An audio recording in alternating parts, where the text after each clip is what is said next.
Last week, we want to talk a little bit about trust this week. I'm taking that sentence, which obviously you will recognise from somewhere. If you want to walk on water, you've got to get out of the boat, okay? You've got to get... I wonder how Peter really felt when he got out of that boat.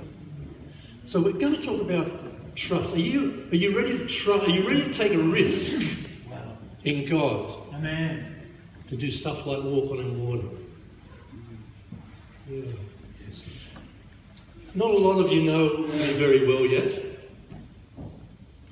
That's why you all think I'm a nice guy. So. When you get to know me. A couple of you I've met and spent a bit of time with. Gia cooks an incredible ginger chicken rice something or other. We had the other night. It was great. I've got a little bit to do with Tim.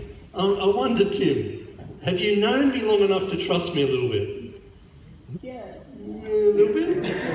Okay, you heard. Just stand up. Here we go. Sure you're going to trust me? Yeah. It's too late now, right? You've said you're going to trust. I'm going to get you just to fall backwards and let me catch you. Okay? How far? Don't do it until I say. Don't turn around. Yeah, he's got to look that one. He's got a bad back. He's got a bad back. Okay, you sure you're okay with it? Okay. When you're ready, just let it go.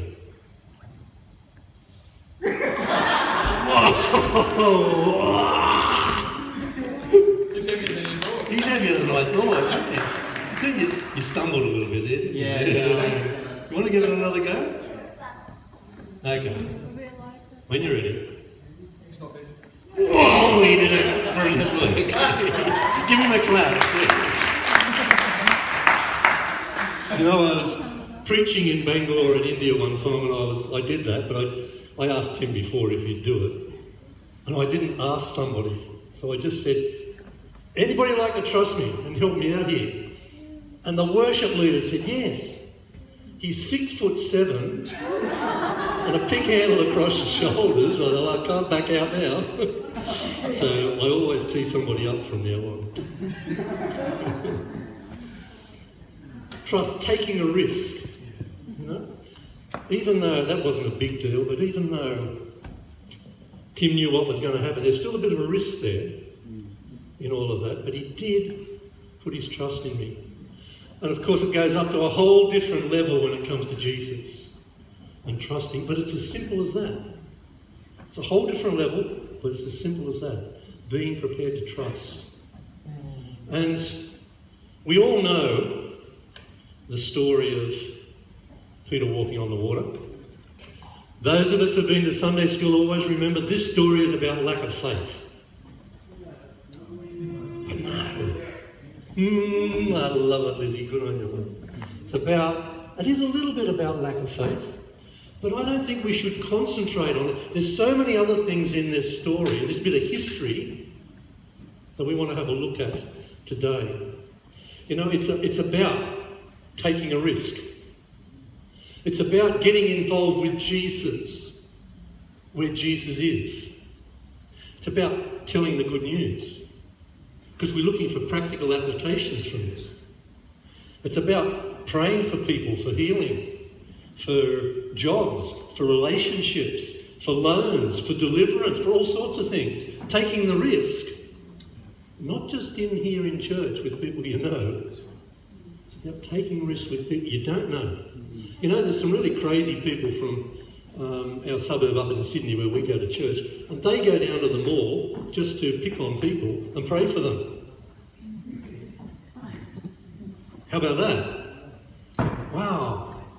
Hi, my name's John. I'm from I'm from Momentum now. And actually God said to me this morning, you'll meet a guy who's got a blue shirt on and he'll have a problem with his elbow. Have you got a problem with the elbow? How do you know? Who told you? But to do that, you have to take the risk to step up to people. And the same goes with prophetic words and words of knowledge. And you know what? I hope I have permission to do this, Pastor. Same goes with giving to God's word, to God's work. Sometimes it takes a risk to reach into your back pocket, or it's in my wife's purse at the moment, get your wallet out and put some money towards God's work. But I've never seen God let anyone down yet who gets out of the boat with their wallet and their purse and gives.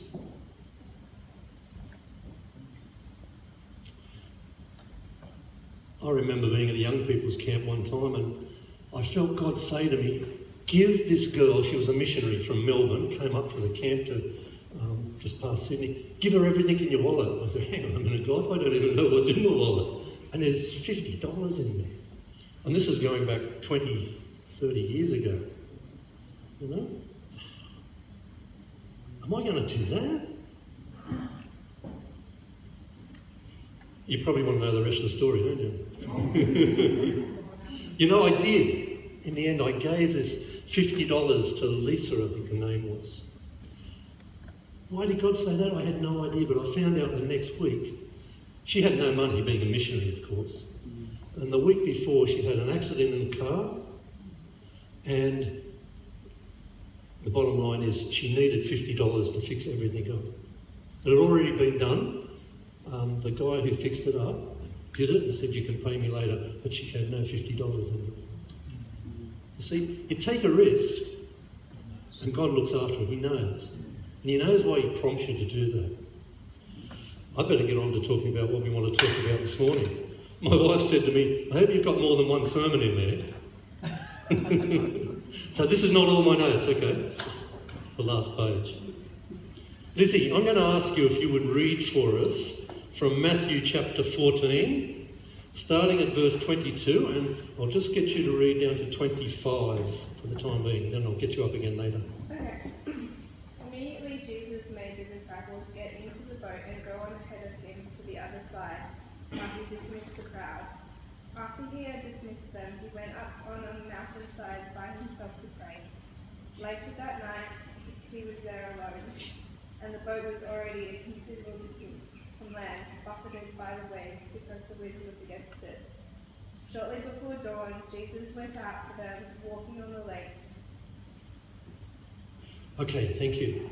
John, can we have the next slide on there, please? Okay, let's just set the stage here. This is just after Jesus and his disciples fed that multitude of people on the hillside. I don't know whether I just disconnected something here.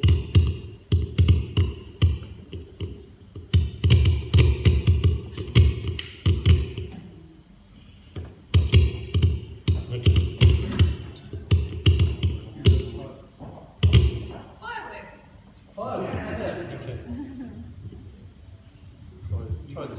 How's that?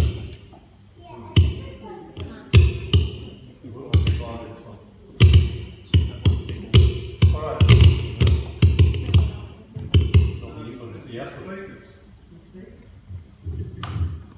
How's that? Brilliant. Okay.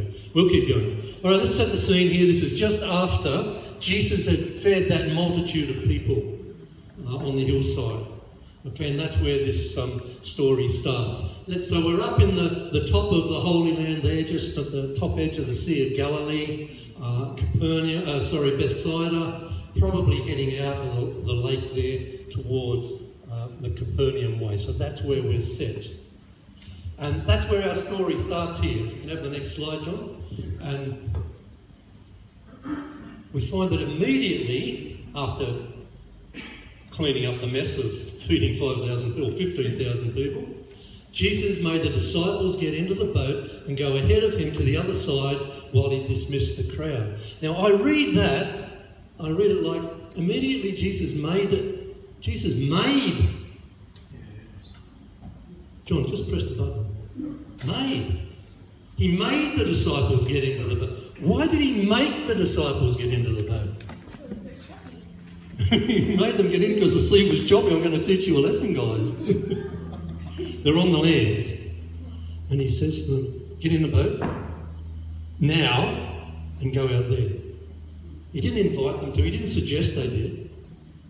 But in the Greek, it's a definite intention. He made the disciples. Why did he make them, I think? There must be some story there for me, for us to understand. And you know what? Jesus always has an agenda for everything that he does. It's never random. He always has an agenda. Do you remember a woman sitting by a well in Samaria? In John chapter 4, I think that is. In fact, if we can have the next slide there, John. Yeah, in John chapter 4. And it says there, Jesus had to go through Samaria. Again, there was an intent there of some sort. He had to go through Samaria because there's a woman waiting there beside the well for him. And he had some words, some life words for her. Remember when Jesus washed the disciples' feet? I think most of us know this story. That is so much out of culture of the time that it's not funny. But see, Jesus does what we would sometimes call silly things. But he does them with an intent to teach. And, well, you remember how upset Peter got when he suddenly realised what the Master was doing and what he should have been doing. So that was way out of culture, but Jesus did that. Why did Jesus wait 4 days after the death of Lazarus? He needed a holiday? He needed a break? Couldn't get the bus? What was the problem? Well, it was intentional. I don't know whether you know, but the Old Testament, the Jewish law, the Pharisees, etc., they had written down 4 different miracles that could only be done by the Messiah. They're known as the Messianic miracles. And one of them is raising someone from the dead after they've been dead longer than 3 days. See, Jesus had an intent there. It wasn't just laziness or, I'll teach you to wait for me, get over it sort of thing. There was an intent in it. And here, he made the disciples get into the boat and go out into that storm. I wonder why. I know Jesus had an agenda there. He had something he wanted to teach the disciples. And I reckon he knew that there was going to be a storm coming and they were going to get stuck. Because he had good connection with God the Father, didn't he? He knows about these things. John, next slide, please. I'm writing notes. Oh, sorry. I'll give you my notes later if you like.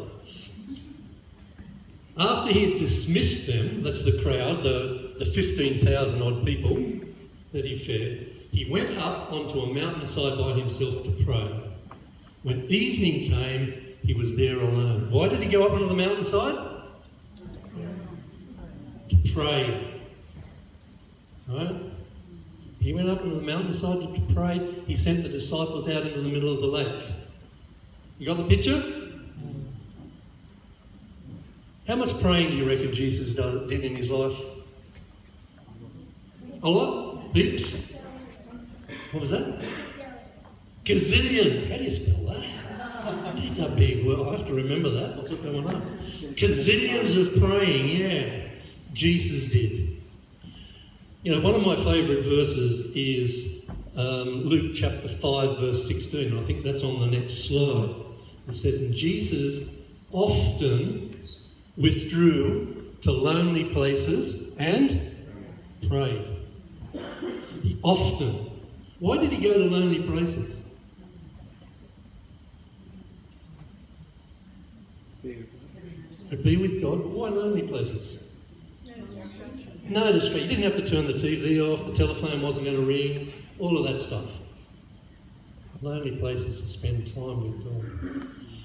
Question, how much time do you spend with God? I won't ask you to give me a number, but how much time do you spend with God? I've just recently, having just moved into Bonner down there, there's a lake down the bottom of our road, a flood mitigation lake, with ducks and all sorts of birds and things around. And I've been going down there for my quiet times in the morning. Incredible. Just to be able to sit there, read the Word. I've got a phone somewhere. I used to have one. Oh, there it is. Take my phone, it's got my Bible on it, and sit down there and talk to God and listen to God. And God has unfolded some interesting things to me going down there. Now, you don't have to go to a lonely place, but Jesus could. It's helpful. It's encouraging just to wind down and listen to God.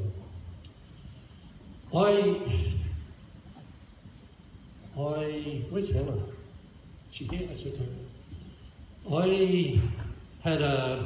It's okay, Helen. You can go back to sleep now, dear. It's fine. No, she wasn't asleep. It's okay. I had a vision of you three girls down at the lake the other morning. Phoebe, behind you was standing this incredibly tall angel. Like incredibly tall. 3 metres. And this angel had incredibly big wings.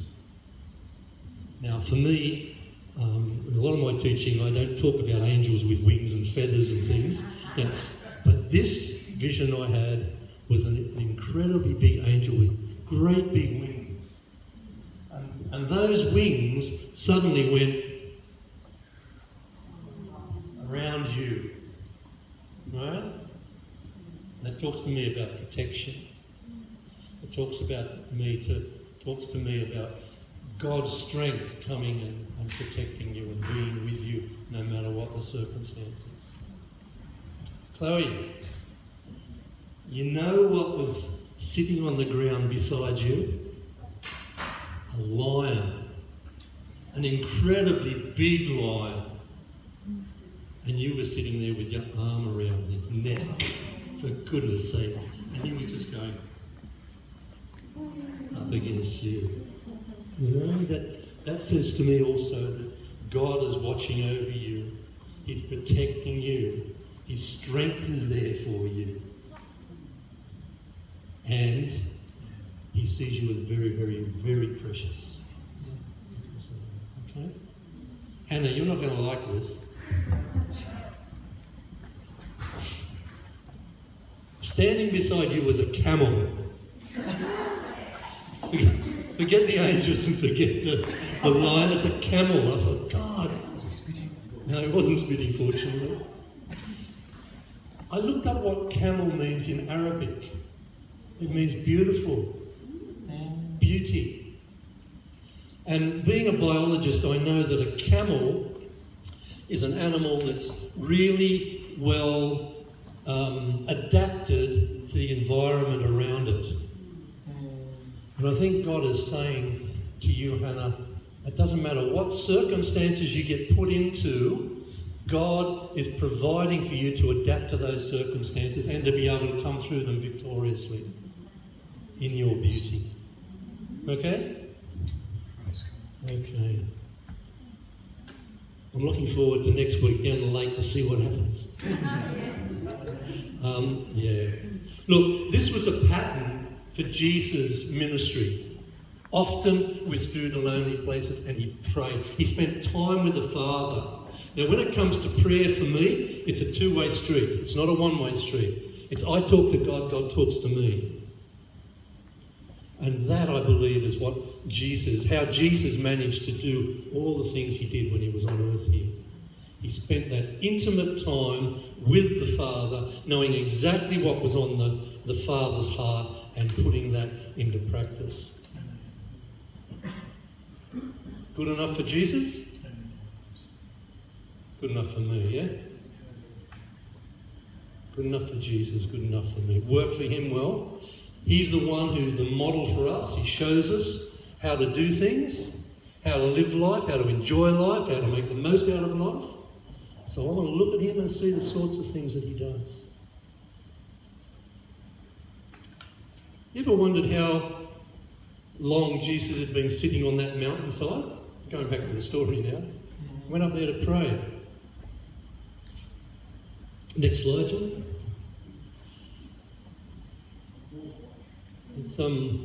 as Lizzie read out to us, during the fourth watch of the night, it's crazy language, I know, we'll get to it, Jesus went out to them walking on the lake. So he's up on the mountainside praying, and then during the fourth watch of the night, now this is military terminology. The Roman soldiers organised the night time into 4 different sections when they would go on duty. And the fourth watch, maybe we can have the next slide now, John. The fourth watch started at 3 a.m. When did Jesus go up on the mountain to pray? Evening, which in Jewish lingo, evening starts at 6 p.m. How long had Jesus been up there? You press another button now, John. Gee, I'm making you work tonight, today. Okay, how many people spent 9 hours this morning quiet time with God? Come on. Moses did, right, good on you. You can finish off. You know, is it any wonder that Jesus was able to do what he did? Because he spent significant time like this with the Father, knowing what's on the Father's heart, getting it onto his heart and carrying it out. Now, I'm not going to pretend I spend 9 hours at a time talking to God. So. But the message there, the significance is, I think the more time you spend with God, the more you understand about God, the more God is able to use you. So Jesus spent a fair bit of time praying, gazillions of hours, according to our expert down here. So how long have the disciples been out in the boat struggling against the wind? What's the next slide say, John?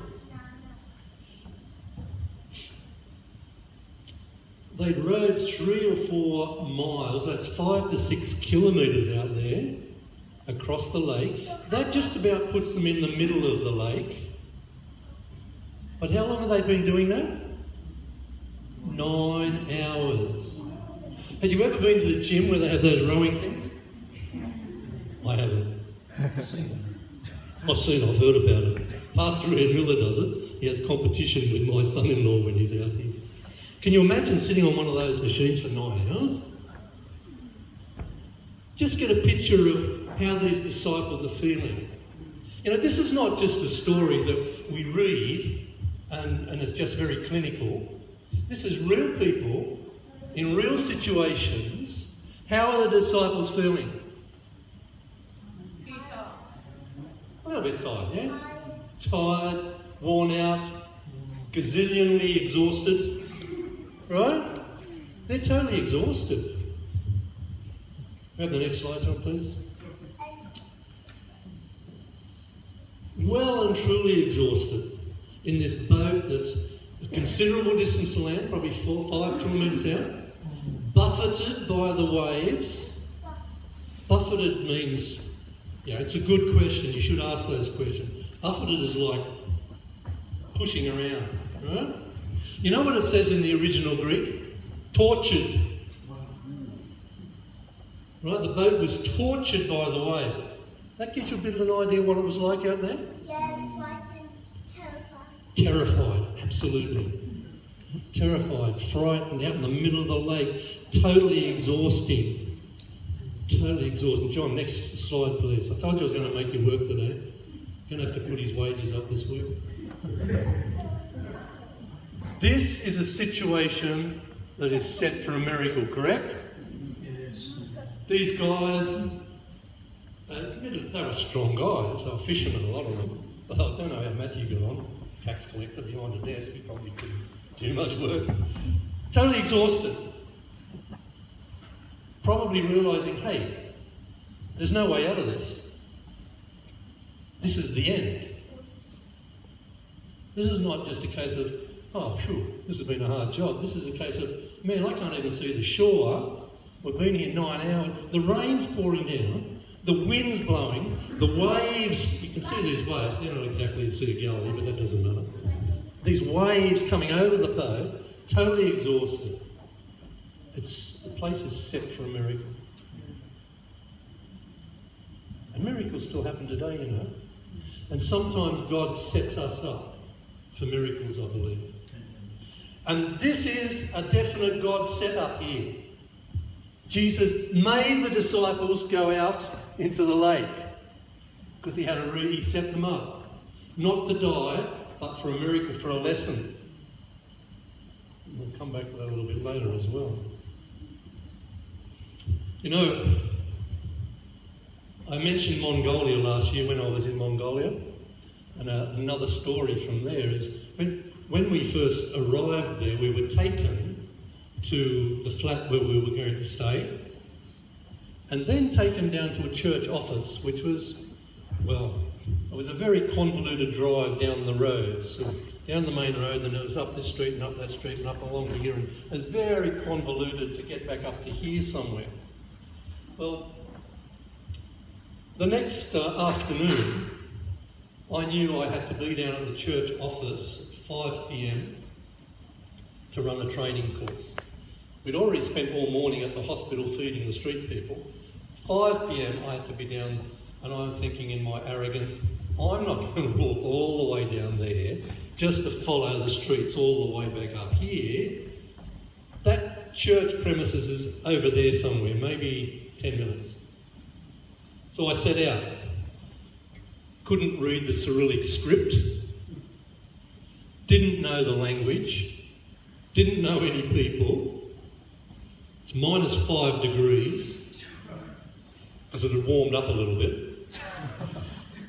And so off I set. Well, give me about 3 minutes and I'm totally lost. I'm standing there, came down here, and I've got a choice of 4 different ways, plus the way I come. Which way do I go? And that's when you get really, really spiritual. And you say things like, God, you got me into this, you get me out of it.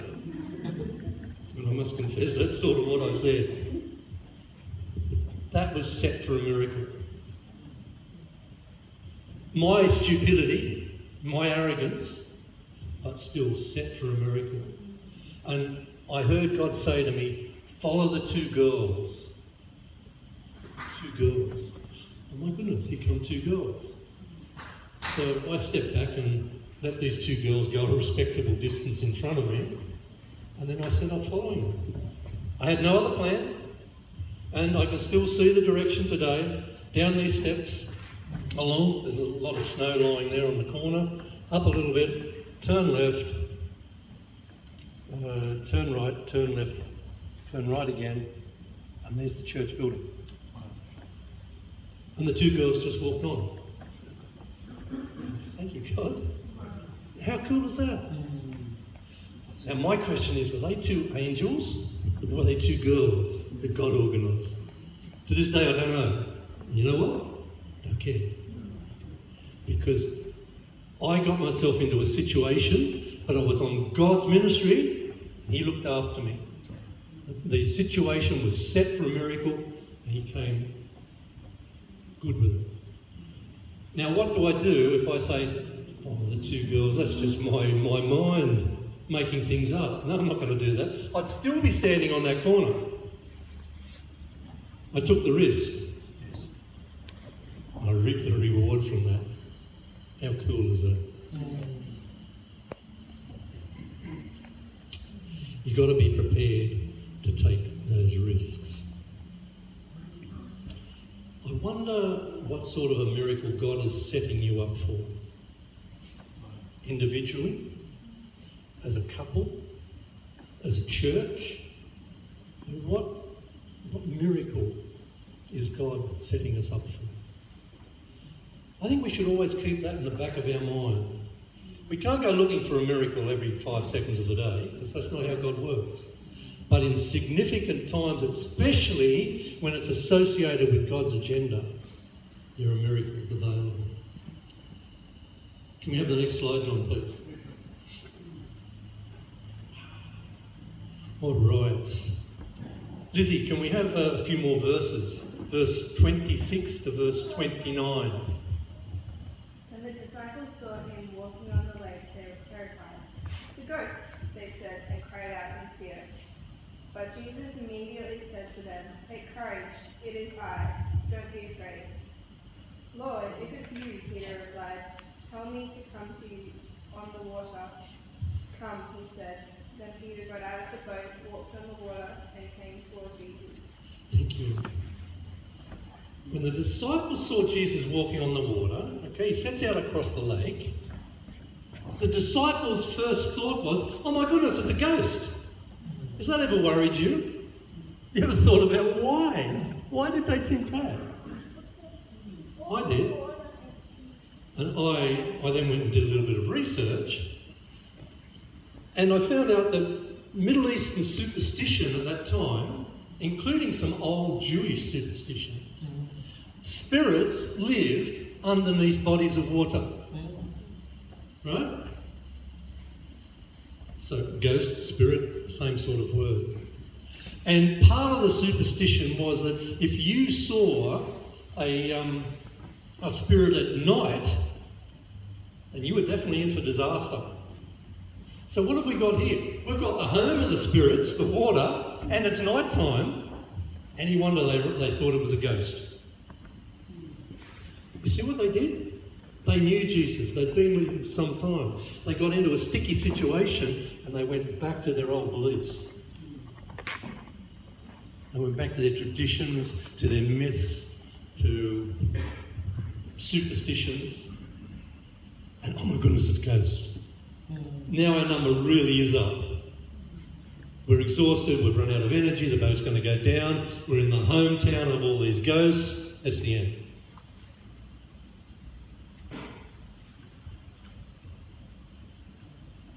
But then we see Jesus coming across the waves. Next slide, on, please. There's the waves. It's okay. There's the waves, just to remind us how bad it is. They're torturing the boat.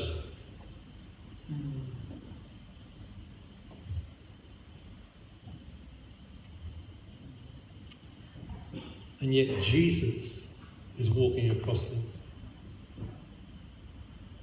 Can you just imagine it? This sort of waves coming along and Jesus walking across the water. Sunday afternoon stroll. And I can just imagine the water around where Jesus is. He puts his foot forward and the water calms. And the next step and it calms. And then it calms. And then behind him it's raging again. And Jesus is in control of what's going on there. You know, that's symbolically, that says two things to me. Jesus is in control of the natural, the water. We've seen him calm the storm in other times. But Jesus is also in control of the supernatural, because he's walking on top of where these spirits are supposed to live. I think that's symbolic of I'm better, I'm greater than these guys. I don't have any fear when it comes to these sort of superstitions. And there we have Jesus wrapped up nicely. The greater than and in control of the supernatural and the natural. That's our God. Okay, you're totally stunned. That is our God, right? Amen. That's a bit better. Amen. We need to have that sink in, I think, sometimes. That he is in control. He's greater than all the problems that come our way, whether they're natural problems or they're supernatural problems. And we need to grasp that, hold on to it, and run with it. It was so then, it is the same today. Jesus Christ is the same. When? Yesterday, today, forever. It doesn't change. What happened then can happen now. And we need to grasp hold of that. And Jesus then decides to assure his disciples. John, next slide, please. And he says to them, take courage. It is I. Don't be afraid. That's just like Jesus. Jesus is there in the middle of the storm that's affecting us. And if you listen carefully enough, you'll hear him say, it's okay, I'm here. I'm here. You know what? In the original Greek, it is I is actually I am. Ego omi. I am the name of God. And here's Jesus walking across the water and he says to his disciples, I am. That's got to be encouraging, because that's the word he gives to us when we're in situations, when we take a risk, God says, I am beside you in the fire. And what does Peter say?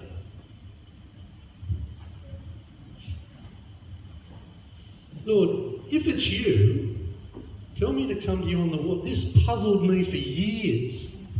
Peter said, if it's you, then call me out towards you. Well, what if it's not Jesus and it's a demon? That demon's going to take the advantage and say, yeah, Peter, it's me, Jesus, come. There's a bit of English language tied up and Greek language tied up in here. If instead of if, substitute the word since or because. Does that make more sense? Jesus, because it's you, call me out. Amen. Because it's you, the one who has control over the natural and the supernatural, call me out. Peter saying, I want to be there. I want to be involved in this. See, this is a statement of condition, not a question of condition. I don't think Peter is questioning, is it you, Jesus? He's making that statement, a conditional statement. If it's you, you can call me out and I'm going to come.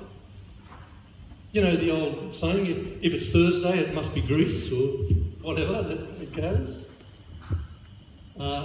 If we're playing the Sharks next week, we're going to lose, right? It's not a condition, it's a statement. Okay, we won't go there. But this is what Peter's saying. Peter, I believe, is getting excited here. And you notice he's asked permission to go. He didn't just step out of the boat and started going. You know, I was at a young people's camp one time. We were looking at this passage, and one of the young leaders decided they're going to put their faith on the line. He took his group out of the swimming pool and said, okay, we're going to walk across here. No costumes, no swimming costumes, they're fully clothed. Who's going to show their faith and step out? Well, of course, they all got wet. But see, there was no purpose in that. There was no, Jesus, if it's you, call me into this. That's the take-home message from this. Not is my faith great enough to walk out on that swimming pool, but has Jesus called me out? That's what we need to know. We need to hear God's voice. We need to know God's plan in what's going on.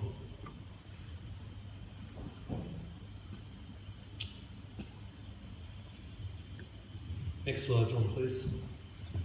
I've got a feeling I'm going way too long. It's fine. Don't you go. Keep going. If you need to live, fine. Leave, fine. If you need to live, also fine. But if you need to leave, fine. That's okay. You know, something.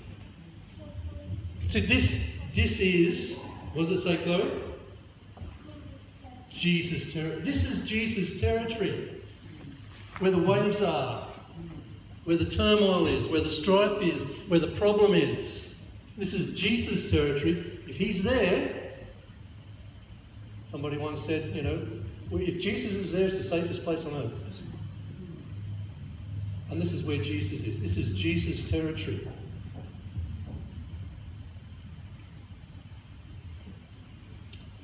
Something clicked in Peter's mind, I think. And he finally realised the extent of who Jesus is. And you know what? That needs to click in our mind sometimes. Those of us who've come through Sunday school, we know who Jesus is. We've heard of it for years and years and years. But we need to come to an understanding of who he actually is. The Son of God, God in reality. The one who is greater than the natural or supernatural. There's nothing you can throw at Jesus that he can't handle, no matter what the world says. And I think Peter finally got it, realised the extent of who Jesus is. And he didn't want to play a passive role anymore. He wanted to be active where Jesus was active. He decided to start putting his faith in Jesus, to get involved with what Jesus was involved with. Now, going back to last week, we should be involved in doing good works, but only those works that Jesus is involved in and calls us into. And I think Peter got that. So he put enough faith into Jesus to be involved with him where he was, to get out of the boat, to risk it. Right? I don't know. Was he going like that? Will I do it or won't I? I don't know. But he finally did it. And he's out. Oh, my goodness. Jesus, I'm in your territory. This is where you are. You're in control. You've called me into this. This is a privilege. Thank you, Jesus. Oh my goodness, the waves. He got it in the beginning, but then he took his eyes off Jesus, didn't he? And he started to sink. He wanted to share the territory where Jesus was, and Jesus called him into it. And he knew that was the place where he should be. But he let his mind wander, and he looked at the circumstances around, and that's when it all started to go pear-shaped. And he started to think. So this is all about having faith to be involved where Jesus is involved, actively looking for that miracle. But there's no earthly way that it can happen. It can only happen if there's a miracle there, if God's involved. Next slide, John, please. How many slides are there? Oh, about 536. Okay? Gazillions. Yeah, Peter got down. It's okay, dear. I'll hurry up through a few of them now. Peter got down out of the boat and he walked on water. How cool is that? I must tell you a story about cool being translated into Hindi later. Water is cool. He walked on the water and came to Jesus, but when he saw the wind, he was afraid, beginning to sink. Cried out, "Lord, save me." I wonder if they were his exact words. There might have been a few expletives there in fisherman's language. I don't know. But he cried out, "Lord, save me. Lord, save me. I'm failing." John, next slide, please. And I love this. Immediately Jesus reached out his hand and caught him. Yes, he admonished him. You little faith. When are you going to learn? I remember another time Jesus said to his disciples, "Are you still so dull? Why don't you get this?" John, next slide, please. But the important thing is, immediately Jesus reached out his hand and he caught him. I think I said last week, you're going to fail sometime in something, in ministry, whatever, in finance, in relationships, in property deals, in health. Immediately, Jesus reached out his hand and caught him. And when we do it wrong, when something does go wrong, then we have that assurance that Jesus is there. Immediately. What I like is Jesus didn't take a step backward and say, "Okay, just wait for a few minutes, you've got to learn a lesson here. I'll wait till one of your lungs gets half full." But no, he immediately reached out and raised him up again. And that's my Jesus, that's our God.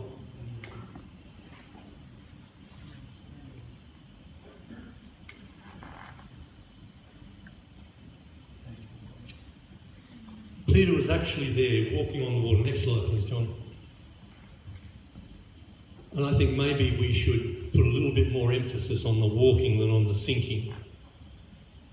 How many disciples were in that boat? 12? Good number. How many of them walked on water? One. Man, who would you like to be? The one who walked on water or the one who stayed in the boat? Yeah, I walked on water, but I got a bit wet. Jesus was there for me. Or I'm sitting in the boat wet anyway. And I didn't get to walk on water. I didn't take the risk. Now the disciples were confused. This is out of the Mark story, right? The disciples were completely amazed at Peter walking on the water, Jesus walking on the water, and it says this incredible thing here. They had not understood about the loaves. Where does that come from? Oh my goodness, this goes all the way back to feeding the 15,000 people. They hadn't understood what that was all about, so Jesus was going to give them another lesson. And Peter was the one who stepped up to be the demonstrator in all of that. You see, when it came to feeding the multitude, the disciples did not take the initiative Jesus gave them. His command to them, and I think you mentioned this last week, Mark, you feed them. You feed them. And of course they couldn't. They didn't grab hold of what Jesus was saying, that they actually had the power, the anointing to do what Jesus did, but they missed it. They didn't understand about the loaves. So Jesus, in his generosity, gives them another lesson. He says, look, Peter gets it. This is what it's all about. You can appropriate the power of the Holy Spirit just like I've been doing. I believe that's what Jesus has been saying to his disciples there.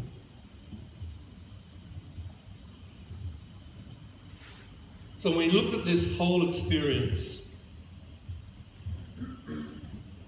can we have the next slide, John, please? We'll move on through here. And the next slide. I'm moving quickly. So we've got the disciples in the boat, worshipping God, worshipping Jesus because of what they'd seen. We've got Peter in the boat now, worshipping Jesus because of what he'd done. And Peter's also thinking, hey, I was the one on the water. I was the one on the water.